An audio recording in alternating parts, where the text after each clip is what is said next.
Well, thank you so much. You're the most reasonable 82-year-old MAGA Trump supporter here. Really? Was I okay? No, you were great. Oh, you're all right. Yeah. Those were tough questions. Were I they? mean, they made me think. You're okay, you're a good interviewer. Oh, thank you. So you enjoyed it? Yeah, and I had to think because... I'm Doug. Doug, I'm Grace. Grace. How are you, Doug? I'm very well, thank you. Good. But I like the subject matter I've seen here already. Oh, what have you seen so far? Well, I'm just reading this brochure. Oh, that. Looking at it. Yeah. Turning pointless debate into collaborative conversations. Yeah. That's very, very interesting. Do you debate with people? Oh, yes. Oh. Are you a good one? Good debater? I'm not sure. Do you always win, or do you always lose, or have 50-50? No, I think I've learned a lot from Trump. Can I put these on here? These headphones? Oh, sure. Oh, you can keep that on too, whatever you want to do. If you want. It's a beautiful hat. Got some bling on there. Maybe I'll buy it off you. Cost you a couple of dollars. Oh. You're Doug, huh? Yeah, I'm Doug. Past tense of dig. What are you most passionate about? On the fraud in elections and the news media not giving the straight news, that they avoid the news that they don't want the public to know. So, you said you like to debate. When you debate people on this topic, what do they usually say, or do you find people who want to talk about it? Well, I typically try to ask Democrats why they chose to be a Democrat, and not say, why are you a Democrat, but why did you choose? Like they had a brain to choose. Yeah. And what do they say? Well, they tell me all the reasons. Typically tell me why they're not a Republican, and a lot of it has to do with social issues. The Republicans hate, they don't care about the poor, they want to control your women's rights. They get into all these social issues. And do you believe them? oh, no. You don't think that's the real reason?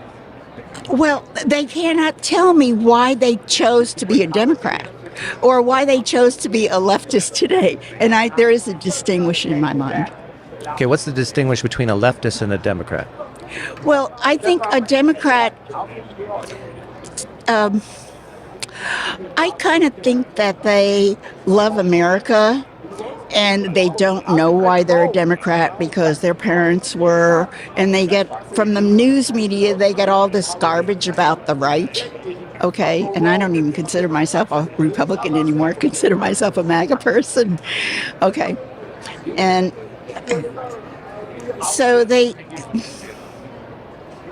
And the left is more wanting to overthrow our government and make us more a socialist communist. But the Democrats, or there's other liberals, okay, I think they're my neighbors. And if we don't talk about politics, we don't talk about Republican, Democrat, we just talk about issues, we really don't think a whole lot different. We might have a little approach to where we get, but who doesn't think different? The Republicans and Democrats, or the liberals. The liberals versus the leftists. And Dennis Prager has taught me that. Yeah. Okay, there's a distinguish between a liberal and a leftist. Because my friend Reed here, wherever he went, he calls himself a liberal. I call myself a conservative. Who does, Dennis Prager? No. Reed, the guy who was just here, he calls himself a liberal. A classical liberal. Yeah, but I don't have a problem with the liberals. I have a problem with the leftists. Because the liberals still love America. I mean, just like Dennis Prager says. And I look at my neighbors who are Democrats, and they love America. They want food on the table. They want a good economy. They want cheap gas prices. They really we don't have a lot of differences. Sometimes a little approach, they want a little more government. So why do you think there's animosity between, let's say, the leftists and the people on the right, the MAGA supporters? I think that the news media has made it that way. And the leaders of our country, and I think Obama did a lot of that. I think, I'm a big believer that policy begins at the top and it feeds down, just like in a business. I've worked, and whoever leads at the top, the middle managers all carry that down. Yeah. And that's, I think, how our country is also. When the country tries to be divisive with our people, whites versus blacks versus this, the bullshit stuff, we don't buy it because we don't look that way. We look at what's in the person's heart. Yeah. But the government tries to do it to divide us through superficial means. The government? Our government certainly does. Or the media? Or do you think... And the media is the media is in bed with the government, most of the media. Okay. And we have been negligent. I want to try something with you. I want you to make a claim that you strongly, strongly believe. Can you think of one on this topic of, let's say, politics, Democrats, why they choose to be Democrats or leftists, that you said? Well, I strongly believe in the Constitution and freedom for all. Okay. And what do you mean by believe in the Constitution? Flesh that out. What is that? Well, that's our founding Bible. I mean, you have to have something to go by, like a contract. What else is going to be your, how you live? You have to have some kind of guidance, right? Right. So your claim is that the United States of America needs the Constitution. Is that correct? Yes. And it's because your reason to believe that is because we have to have structure and organization. Structure and organization. Okay. Well, a country needs that. Every country should have their own. So now let's try to think of ways to push back against that, as hard as that might seem. Okay. We know that societies throughout history evolve. They change. There's new ideas, even new crimes like AI type crimes or whatever.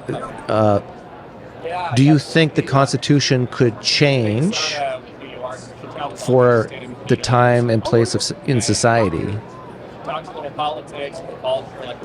I don't know because I'm not really smart on AI and what it can do. I have to see it in action. Like, in other words, we have some amendments to the Constitution. Would you be for or against more amendments? Well, as long as how it goes, enough states agree to it. Okay. And they've had a good discussion about both sides to make sure that people understand what they're voting for. Okay, that's great. So you made a claim about the Constitution that we need it to guide Americans, but you're willing to change your mind on that if states come together, they debate it, they argue it, and they all agree to change? They agree. I mean, Okay. Isn't that what our laws say? You have to have 2/3 or something to change things. Okay, good. Yeah, see, and this is what Reed's channel is all about, is having markers in your life that would change your mind. So if you strongly believe something, being willing to admit that you could still be wrong, but how would you know if you're wrong? And so you need these markers. Well, I kind of was a classic Republican, but not a social conservative, okay? I think that social stuff is very personal and states' rights. It's not a federal government issue. Oh, Okay. So I've worked for George W. Bush. I'm from Texas, okay? Oh, you worked for him? Well, a volunteer. Okay. And I've worked a lot of elections. And so I went along with their beliefs. But what changed my mind, you're asking me what changed my mind, was when we were in Iraq and the wars. Because my relatives are from that area. They're from Syria, Turkey, and Oh, wow. Lebanon. Okay, So it became personal. Well, I thought that was very poor moves that we made when we tried to get rid of Saddam Hussein, and then the President Mubarak in Egypt, and the Libyan guy, because I know, my family's all Christian, I'll say, okay. And when you bring in the Muslim radicals, all those people are non-secular. They're secular. They're not religious.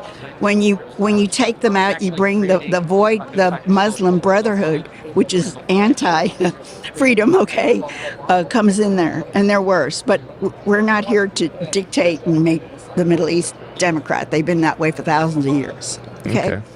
So, when you ask me what I would change, I changed my mind on our American policy of wars. And who opened my eyes is my own family that's from Lebanon, Beirut. And they follow politics there. And my parents are from there too. And yeah, it's interesting how when it becomes so personal with your own family, how it really molds our politics, right? Well, look what happened. They bring in the radical Muslims who want to kill us. Saddam Hussein, you know what I'm saying? Yeah. There's a difference in the Middle East there with the dictators that are secular versus when you take them out, the Muslim Brotherhood and the radicals come in there, the Islamists. And they want to take down the world, right? They want to kill you if you're not one of them, and they did kill my family, okay? They did? Oh, yeah. Oh. Yeah, my dad's brothers and my grandfather. We still have the Bible where they cut his throat, and the blood is on the Bible. This is... Wow. Well, I'm in my 80s, so... Oh, really? Yeah. I'm 87. No, you look like my first girlfriend. Now you don't. Yeah, that's okay.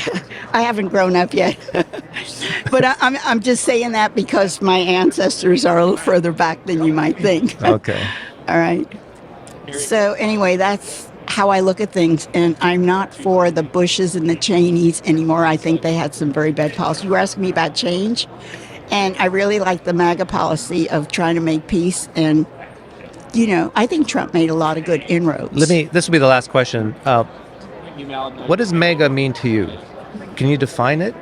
Besides, just make America great again. Oh, when I think about what MAGA did, is it put more food on the table for more people and put more money in their pockets and provided more jobs. So for you, MAGA means prosperity. Prosperity for everybody, For everyone. or for many more people. Okay. Because, and energy probably has a lot to do with that. Not everything, but a lot to do with that. It has to do with policy. And to me, I'm for drilling.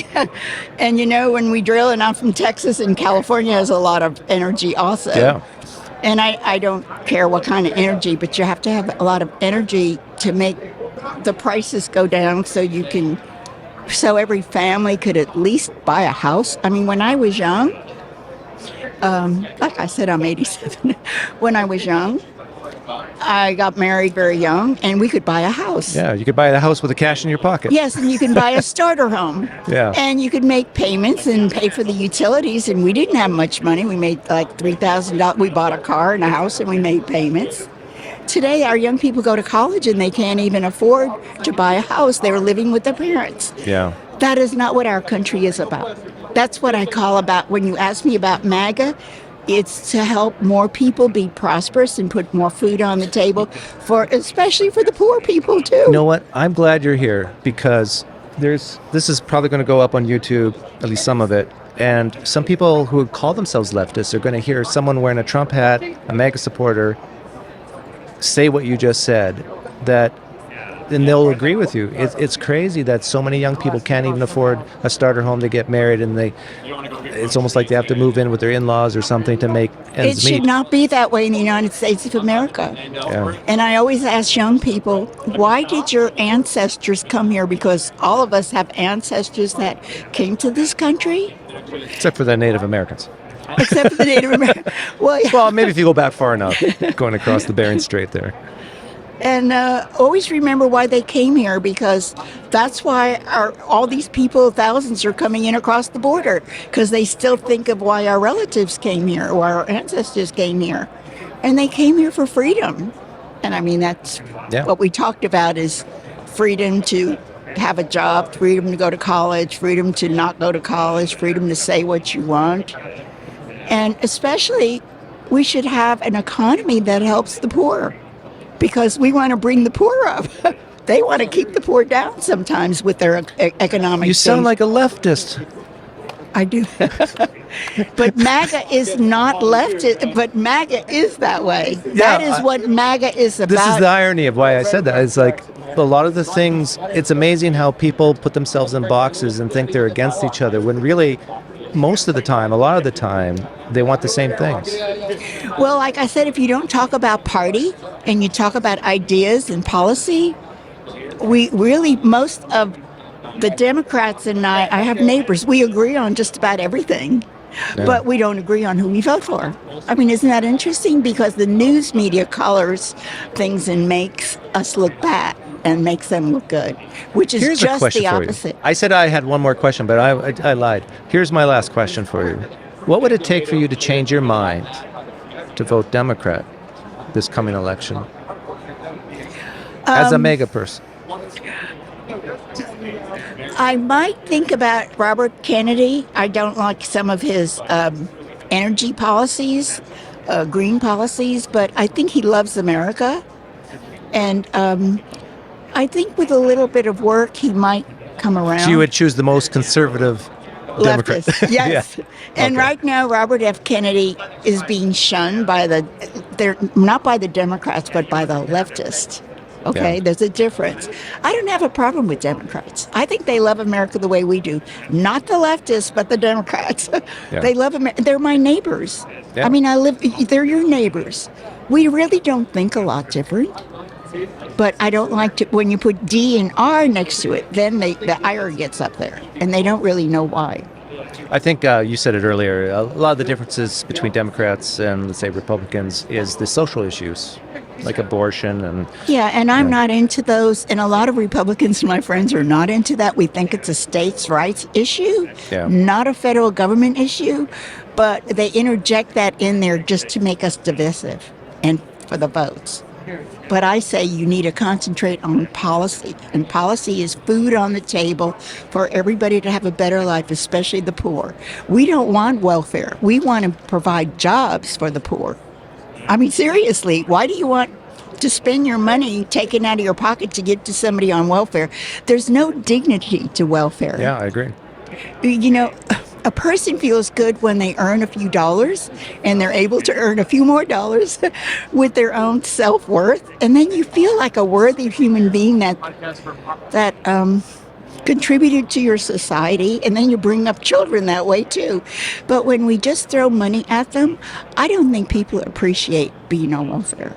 I mean, they're there and they think it's an easy way out, but I don't think they're very happy. Yeah, and you said it best. It's a dignity thing. It's a dignity thing. I mean, you know, most of the foreigners that came here in the beginning, we didn't have welfare. They came in, they worked their asses off. I don't care what color they were or where they came from. We didn't have welfare. They worked there, and they appreciated America because they had the opportunity to work. I mean, my mother, they didn't even speak English. But they came here, and my dad eventually opened up a little jewelry store, and he made a few dollars, you know, and pushed us to get educated. And well, that's what America's about, and that's what most foreigners who came here from other countries were like. But the government didn't give handouts back then. Well, thank you so much. You're the most reasonable 82-year-old MAGA Trump supporter here. Really? Was I okay? No, you were great. Oh, you're all right. Yeah. Those were tough questions. Were I they? mean, they made me think. You're okay, you know. You're a good interviewer. Oh, thank you. So you enjoyed it? Yeah, and I had to think because Oh, good.